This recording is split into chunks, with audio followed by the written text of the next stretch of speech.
namimili tayo ng dumi. Kasi meron sa isang buhat, ito po, sa Carabao grass.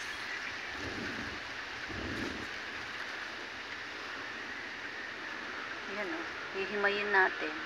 Ito kasi talahib siya. Tapos ito lang yung Carabao grass. See the difference? Kaya tanggalin natin yung mga ganito para hindi na siya dumami. Kasi tingnan nyo guys, tapos dito, ito, babalik natin, itatanim natin. Kasi sayang. Pero, kasi,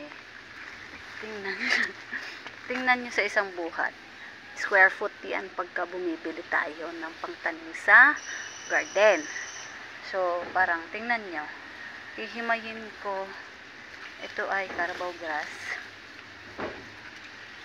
Ito, sure ako Carabao grass to.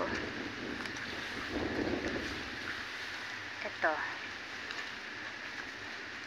Mas lamang ang talahib. Oh, yan na. Kaya pag lumaki ito, parang gubat ang tingnan. Kasi puro siya talahib. Kumbaga parang wild na damo. Hindi talaga siya puro Carabao grass sa isang square foot. So, kailangan natin tanggalin para hindi, kumbaga, mas maganda tingnan kung puro Carabao grass yung nasa garden natin. Ito, Carabao grass. Tapos, nahahaluan talaga siya ng ligaw.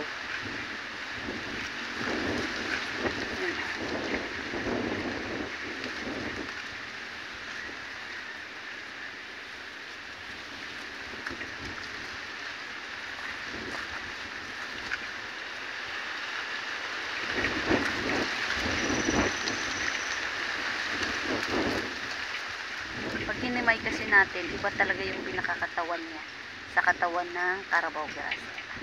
Naghihiwalay natin, diba? Kasi talahib talaga siya. Carabao grass, oh.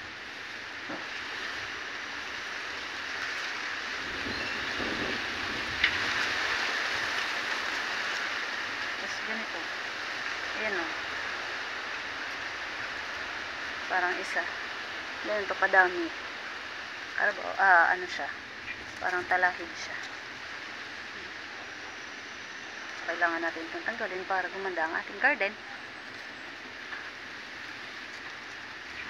Paps? Oh, tingnan mo. Diba?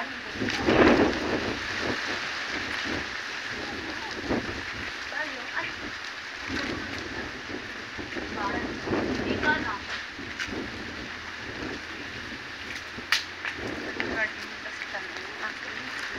Ang asawa ko na doon sa buko kasi nagtatanggal siya ng mga dahon-dahon sa taas ng buko.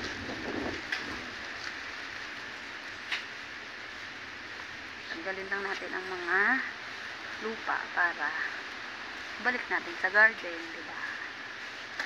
Ayan na siya.